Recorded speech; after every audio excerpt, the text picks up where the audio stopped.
जय हिंद दोस्तों, welcome to teaching अड्डा। क्लास 10th मैथ एक्सरसाइज 1.2 का क्वेश्चन 3 का 1 2 3 मतलब 3 प्रश्न है 3 में। वही तीनों को आज हम देखने जा रहे हैं। तो चलिए क्वेश्चन तीसरा हम पढ़ते हैं। हमारा तीसरा नंबर का क्वेश्चन है कि अभाज्य गुणनखंड विधि द्वारा निम्नलिखित पूर्णांकों के एचसीएफ और एलसीएम ज्ञात करना है।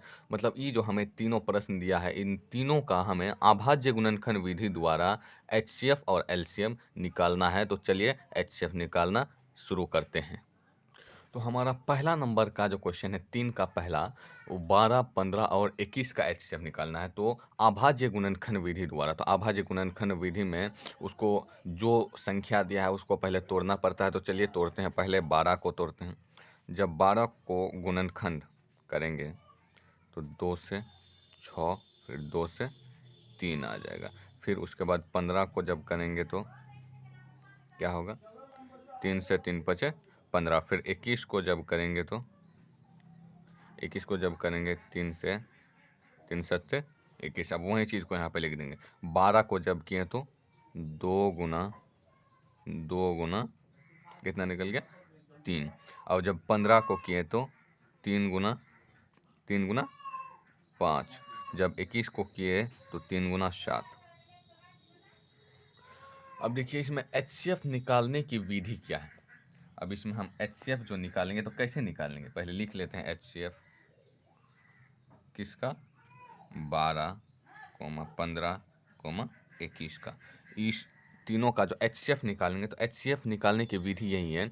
इसको जब हम गुणनखंड किए तो वह संख्या उसका एचसीएफ होगा जो तीनों में मिल जाता है। गुणनखंड में तीनों में जो संख्या मिल जाए वही हो गया एचसीएफ। तो क्या मिला तीनों में, देखिए ऊपर में 2 है, नीचे में तो 2 नहीं है। ऊपर में फिर से 2 है, नीचे में तो कभी 2 नहीं है। लेकिन ऊपर 3 है, इसमें भी 3 है, इसमें भी 3 है, मतलब तीनों में 3 है। अब यही हो गया हमारा एचसीएफ। निकालने का ट्रिक यही है, गुणनखंड करने के बाद जो तीनों में मिल जाए वही हो गया हमारा एचसीएफ। इसीलिए एचसीएफ इसका बराबर 3, जो तीनों में एक बार लिख देंगे 3 हो गया। अब एलसीएम निकालते हैं।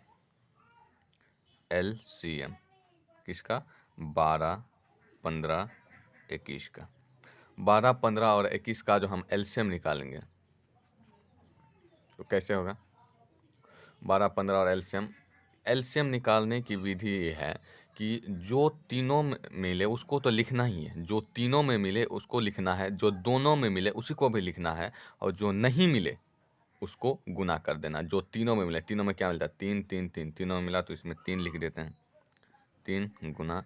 और दोनों में तो कोई चीज़ नहीं मिलता है, ई दोनों में या फिर ई दोनों में या फिर ई दोनों में कोई नहीं मिलता है, इसीलिए सभी को फिर गुना कर देंगे।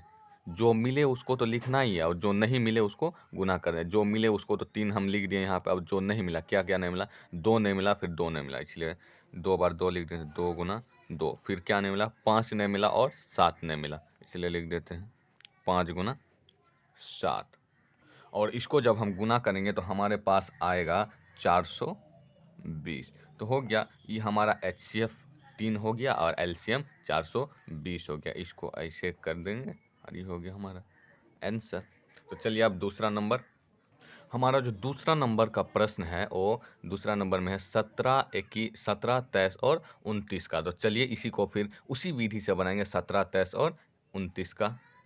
तो चलिए 17, 23 और 29 को हम अभाज्य गुणनखंड विधि से निकालते हैं। तो 17 को जो निकाले, 17 किससे कटेगा, किसी से नहीं कटेगा, इसलिए 17 को 1 से जब कटाएंगे तो 17 ही आएगा। 23 भी किसी से नहीं कटता है, इसका अभाज्य गुणनखंड ये खुद ही एक अभाज्य है, इसका कोई भाज्य नहीं है, इसलिए इसको 1 से कटाते हैं। जब 1 से कटाएंगे तो 23 आएगा। फिर 29 भी किसी से नहीं कटता है, इसलिए इसको 1 से कटाएंगे। जब 1 से कटाएंगे तो 29 ही आएगा। तो जब 17 को किए तो 1 गुना 29 आया, 1 गुना 17 आया। 23 को किए तो 1 गुना 23 ही आया। जब 29 को किए तो 1 गुना 29 ही आया। तो चलिए इसको फिर हम एचसीएफ निकालते हैं। एचसीएफ इसीलिए लिखेंगे एचसीएफ किसका, 17, 23, 29। एचसीएफ क्या होता है, जो तीनों में मिले, तीनों में क्या मिलता है, 1 1 1, तीनों में मिला, लेकिन इसमें से कोई तीनों में मिलता नहीं, सिर्फ 1 ही मिल रहा है, इसीलिए 1 लिख देंगे। और एलसीएम, एलसीएम किसका, 17, 23, 29।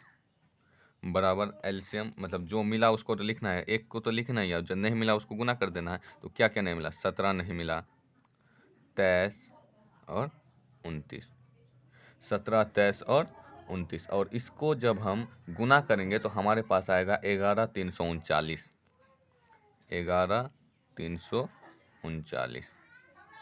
तो हमारा हो गया, यही तो है हमारा आंसर, HCF 1 और LCM 11,339।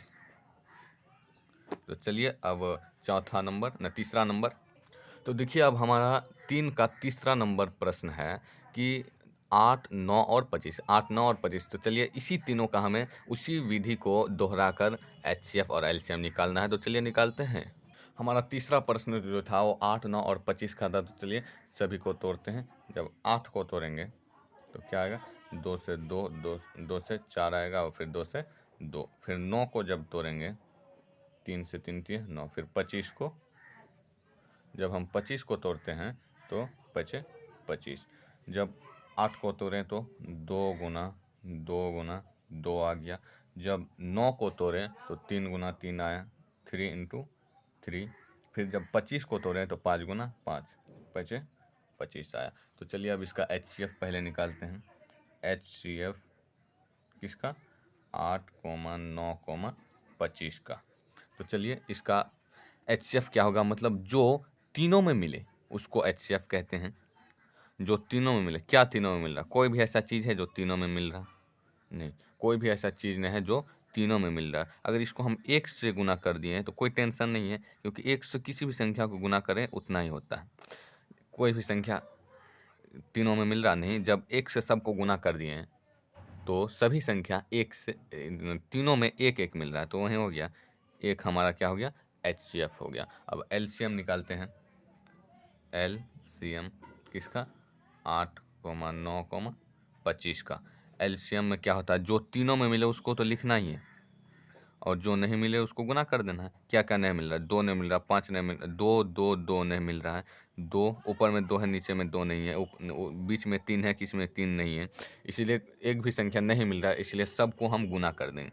2 गुना 2 गुना 2, फिर से 3 गुना 3 गुना 5 गुना 5, नहीं मिला इसलिए हम सबको गुना कर दिए।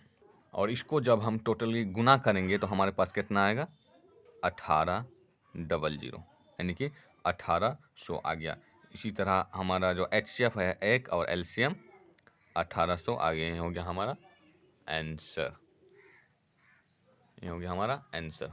इस प्रकार एक्सरसाइज 1.2 का तीसरा का तीनों प्रश्न बड़ी आसानी से समझ में आ गया होगा आप लोग को। इसी बात पर इस चैनल पे अगर आप नए हैं तो सब्सक्राइब कर दे, और वीडियो पसंद आया ही होगा आपको, इसी बात पर वीडियो को लाइक कर दे। धन्यवाद।